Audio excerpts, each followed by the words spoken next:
اعوذ باللہ من الشیطان الرجیم، بسم اللہ الرحمن الرحیم۔ کلاس 9 اسٹوڈنٹ، کیسے ہیں آپ سب؟ امید کرتی ہوں کہ آپ سب بالکل خیر خیریت سے ہوں گے اور اپنا اور اپنے گھر والوں کا بہت زیادہ خیال رکھ رہے ہوں گے۔ کلاس 9 پریویس لیکچرز میں آپ نے سورۃ انفال کے رکوع نمبر 6 اور رکوع نمبر 7 کا ترجمہ اور ان کی کویسچن آنسرز اور ورڈز میننگ کیے تھے، اور اس کے ساتھ ساتھ ہم نے آپ کو احادیث کا ترجمہ بھی کروایا تھا اور تشریح کروائی تھی۔ اسٹوڈنٹس، جیسے کہ آپ جانتے ہیں کہ موضوعاتی مطالعہ آپ کے پیپر کا ایک لازمی پارٹ ہوتا ہے، جس میں آپ کو چار چیپٹرز کی تیاری کرنی ہے۔ چیپٹر نمبر 1، 2، 3 تو ہم آلریڈی کر چکے ہوئے ہیں، انشاءاللہ ہم ان کو ریوائز بھی کریں گے۔ آج ہم چیپٹر نمبر 4 کی طرف چلتے ہیں، جو کہ ہے زکوٰۃ کی فرضیت، اہمیت اور مصارف۔ تو اسٹوڈنٹ، زکوٰۃ کے حوالے سے اگر ہم بات کریں تو یہ ایک اسلام کا لازمی رکن ہے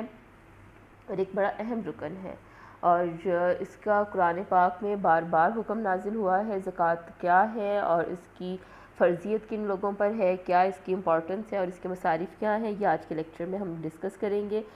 پیپر میں آپ کو جب اس کا کویسچن آتا ہے تو اسٹوڈنٹس، پیپر میں جو کویسچن آتا ہے وہ آپ کو اس کا 5 مارکس کا ہوتا ہے۔ اس میں چوائس ہوتی ہے، 2 کویسچن ہوتے ہیں، اس میں سے آپ کو ایک کویسچن اٹیمپٹ کرنا ہوتا ہے۔ اور اس میں ہم سب سے پہلے تو اس کا کویسچن نمبر 1 کو دیکھتے ہیں۔ وہ کیا ہے کہ زکوٰۃ کا مفہوم اور اس کی فرضیت بیان کریں۔ سب سے پہلا کویسچن ہے آپ کا زکوٰۃ کا مفہوم اور اس کی فرضیت۔ تو ہم اسی کویسچن کے ساتھ ہی چلتے ہوئے آپ کو زکوٰۃ کے بارے میں بھی انفارمیشن دیتے جائیں گے اور ساتھ ساتھ اس کویسچن کو ڈسکس بھی کرتے چلے جائیں گے۔ تو سب سے پہلے تو بیٹا، زکوٰۃ کہتے کسے ہیں؟ اس کا لغوی جو مفہوم ہے، جو لغت کے معنی ہے اس کے، وہ ہے کہ کسی چیز کو پاک کرنا، اس کی نشو و نما ہونا یا بڑھنا، یہ لغت کے معنی ہے۔ لیکن اگر ہم اس کے اصطلاحی مطلب دیکھتے ہیں جو کہ شریعت کے اکارڈنگ ہے، تو زکوٰۃ ایک ایسی مالی عبادت ہے جس کا ہر عاقل اور بالغ مسلمان پر سال میں ایک مرتبہ ایک خاص مقدار میں ادا کرنا فرض ہو جاتا ہے، بشرطے کہ وہ صاحب نصاب ہو۔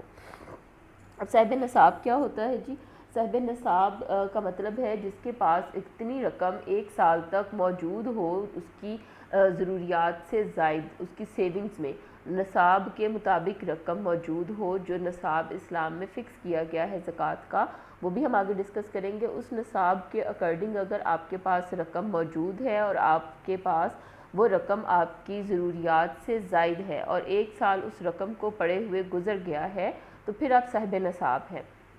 اور اس پر جو ہے وہ آپ پر زکوٰۃ فرض ہو جاتی ہے، جو سال میں ایک دفعہ ادا کی جاتی ہے۔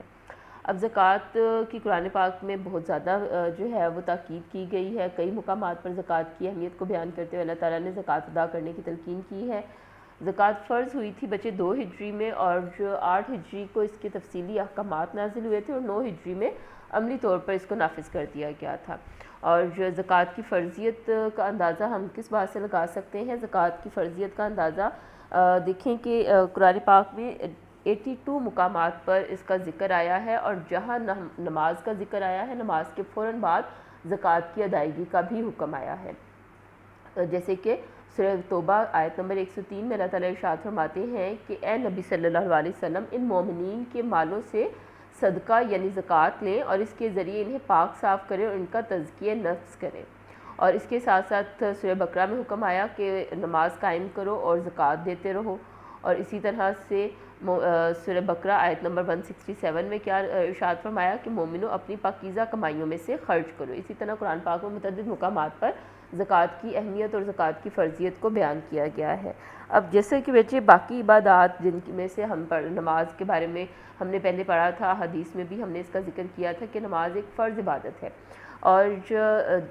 اس کی ادائیگی جو ہے وہ ہر مسلمان پر، عاقل بالغ ہر مسلمان پر فرض ہے۔ تو اسی طرح سے زکوٰۃ بھی ایک فرض عبادت ہے۔ یہ ایسی فرض عبادت ہے کہ آپ اس سے ڈینائی نہیں کر سکتے، یہ آپ کے اوپر فرض ہے۔ اگر تو آپ صاحب نصاب ہیں تو پھر یہ آپ کو ادا کرنی ہے، یہ آپ کو آپ کے مال پر غریبوں کا اللہ تعالیٰ نے حق رکھا ہوا ہے۔ ایسے لوگ جو اپنی ضروریات کو پورا نہیں کر پاتے ہیں اور اپنی ضروریات کو مکمل کرنے کے لیے دوسروں پر انحصار کر رہے ہوتے ہیں۔ اعوذ باللہ من الشیطان الرجیم، بسم اللہ الرحمن الرحیم۔ کلاس 9 اسٹوڈنٹ، کیسے ہیں آپ سب؟ میں امید کرتی ہوں کہ آپ بالکل خیر خیریت سے ہوں گے اور اپنا اور اپنے گھر والوں کا بہت زیادہ خیال رکھ رہے ہوں گے۔ اسٹوڈنٹس کا پریویس لیکچر جو آپ نے پڑھا تھا اس میں زکوٰۃ کی مفہوم اور اس کی فرضیت کے حوالے سے کویسچن نمبر 1 کیا تھا۔ آج ہم اس کا کویسچن نمبر 2 کریں گے، جس کی زکوٰۃ کی اہمیت پر نوٹ لکھیں۔ اب پریویس لیکچر میں جیسے میں نے آپ کو بتایا تھا کہ زکوٰۃ کا مفہوم کیا ہے، سب سے پہلے اس کے آنسر میں بھی ہم جب بھی کوئی کویسچن کا آنسر لکھتے ہیں بچے، تو اس میں بہت زیادہ ضروری ہوتی ہے یہ چیز کہ جس کویسچن میں جو کویسچن آپ سے پوچھا جا رہا ہے پہلے آپ اس کے بارے میں نو ہاؤ بتا دیں کہ وہ کویسچن کا مفہوم، ورڈ کا مفہوم کیا ہے، یا اس اسپیسیفک ٹاپک کا میننگ کیا ہے، یا اس کی ڈیفینیشن کیا ہے۔ پھر اس کے بعد اس سے ریلیٹڈ جو انہوں نے بات پوچھی ہے اس سے فردر چلنا شروع کرتے ہیں۔ تو یہاں پر زکوٰۃ کی اہمیت پوچھی گئی ہے، لیکن زکوٰۃ کی اہمیت لکھنے سے پہلے ہم اس میں زکوٰۃ کا مفہوم بیان کریں گے کہ زکوٰۃ کا مفہوم جیسے ہم نے پہلے بھی بتایا تھا کہ لغوی معنی کیا ہے، اس کا پاک ہو جانا، نشو و نما پانا اور بڑھنا۔ اور اگر ہم اصطلاح کے حوالے سے دیکھتے ہیں تو اصطلاحی معنی سے مراد ایسی عبادت ہے جو ہر صاحب نصاب عاقل اور بالغ پر زندگی میں عاقل اور بالغ پر سال میں ایک مرتبہ ادا کرنا فرض ہوتا ہے جو صاحب نصاب ہو۔ اس کے بعد ہم زکوٰۃ کی اہمیت کے حوالے سے اگر دیکھیں تو زکوٰۃ ایک ایسی عبادت ہے جو کہ سماجی فلاح و بہبود کا ذریعہ بنتی ہے، کیونکہ معاشرے میں ایسے لوگ جو کہ باحیثیت ہوتے ہیں اور ان کے پاس اپنی ضروریات پوری کرنے کے باوجود جو ہے وہ اللہ تعالیٰ نے اتنا عطا کرتے ہیں کہ ان کے پاس اپنی ضروریات زندگی پر خرچ کرنے کے باوجود رقم بچ جاتی ہے، تو انہیں چاہیے کہ اس رقم میں سے غریبوں پر خرچ کریں۔ اور اس طرح سے کیا ہوگا کہ مفلس لوگوں کی کفالت ہو جائے گی۔ ایسے لوگ جو کہ مفلس ہیں، جو کہ اپنی ضروریات زندگی کے لیے دوسروں کے طرف دیکھ رہے ہوتے ہیں کہ ان کی کوئی مدد کی جائے تاکہ وہ بھی اپنا اور اپنے بچوں کا جو ہے وہ پیٹ اچھی طرح سے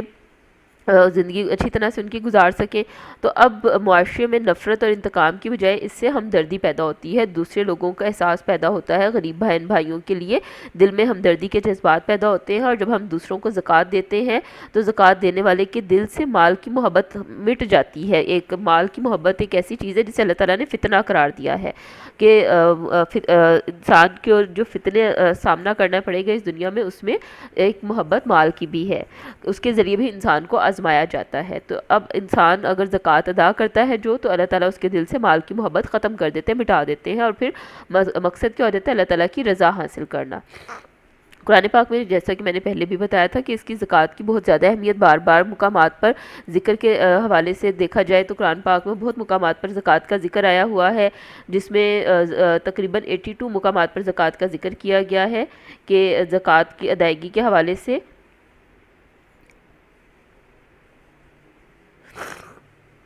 کہ زکوٰۃ ادا کرو اور نماز قائم کرو اور زکوٰۃ ادا کرتے رہو۔ اسی طرح سے منکرین زکوٰۃ کے لیے بڑی سخت وعید آئی ہے، جو زکوٰۃ ادا نہیں کرتے ہیں ان کے بارے میں اللہ تعالیٰ فرماتے ہیں کہ جو شخص سونا اور چاندی کو سید کر رکھیں گے اور اسے اللہ کی راہ میں خرچ نہیں کرتے ہیں، انہیں دردناک عذاب کی خبر سنا دیجیے، اور اس قیامت کے دن ان سونے چاندی کو جہنم کی آگ میں تپایا جائے گا، پھر اس سے ان کے چہرے، ان کے پہلو اور ان کی پشتیں داغی جائے گی، اور کہا جائے گا کہ یہ ہے وہ خزانہ جو تم اپنے لیے جمع کر کے لائے ہو، اب اس کا مزہ جو جمع تم نے کیا اس کا مزہ تم چکھو۔ تو اسٹوڈنٹس بڑے سخت الفاظ میں آپ نے دیکھا کہ اللہ تعالیٰ نے زکوٰۃ ادا نہ کرنے والوں کو وعید دی ہے کہ جو بھی وہ مال جمع کریں گے دنیا میں، آخرت میں وہی مال ان کے لیے آگ میں تپا کر ان کی پشتیں اور پہلو اس کے ساتھ داغے جائیں گے، اور اس مال کو ان کے لیے عذاب کا سبب بنایا جائے گا۔ تو ہم اس کے ساتھ ساتھ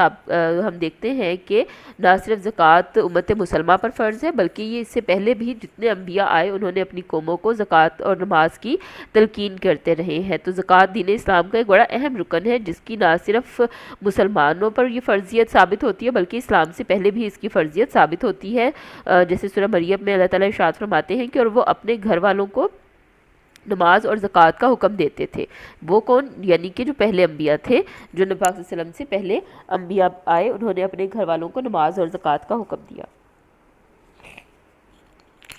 رسول پاک صلی اللہ علیہ وسلم جب جو ہے وہ زکوٰۃ کے حوالے سے اہمیت کے ہم ذکر کرتے ہیں تو صحابہ کرام نبی کریم صلی اللہ علیہ وسلم سے دعائیں لینے کے لیے بھی زکوٰۃ کی ادائیگی میں سبقت لینے کی کوشش کرتے تھے، کہ جب آیت نازل ہوئی سورۃ توبہ کی 99 آیت کہ اس میں اللہ تعالیٰ نے ارشاد فرمایا اور جو وہ خرچ کرتے ہیں اسے اللہ کی قربت اور رسول پاک صلی اللہ علیہ وسلم کی دعائے رحمت کا ذریعہ بناتے ہیں۔ تو جب صحابہ کرام رضی اللہ تعالیٰ عنہ کو یہ بات پتہ چلی تو پھر وہ نبی پاک صلی اللہ علیہ وسلم کی دعا لینے کے لیے بھی ان کی رحمت کے سائے تلے جگہ لینے کے لیے بھی زکوٰۃ دینے میں سبقت حاصل کرنے کی کوشش کیا کرتے تھے۔ اس کے ساتھ ساتھ زکوٰۃ، کیونکہ اب ہم ایک اسلامک کنٹری میں رہتے ہیں، پاکستان ایک اسلامک ملک ہے، تو یہاں پر حکومت کی ذمہ داری ہوتی ہے کہ وہ برسر اقتدار ہو تو زکوٰۃ کے نظام کو مؤثر بنائے اور زکوٰۃ کے ایک مؤثر نظام کے ذریعے تمام صاحب اقتدار لوگوں سے زکوٰۃ وصول کرے۔ اور جو قرآن پاک میں سورۃ الحج میں آیت نمبر 41 میں اللہ تعالیٰ فرماتے ہیں کہ وہ لوگ مومنین ہیں، اگر ہم انہیں زمین میں اقتدار دیں تو وہ نماز قائم کریں اور زکوٰۃ ادا کریں۔ اسی طرح سے اللہ تعالیٰ نے زکوٰۃ کی فرضیت کے حوالے سے، زکوٰۃ کی ادائیگی کے حوالے سے یہاں تک حکم فرمایا کہ تم زکوٰۃ ادا کرو، جو مال تمہیں دیا گیا اس میں سے خرچ کرو، اس سے پہلے کہ تم میں سے کسی کو موت آ جائے، یعنی کہ موت آنے سے پہلے اس مال پر زکوٰۃ جو آپ نے ادا کرنی ہے، اپنی زکوٰۃ کی ادائیگی کر کے آپ نے جانا ہے۔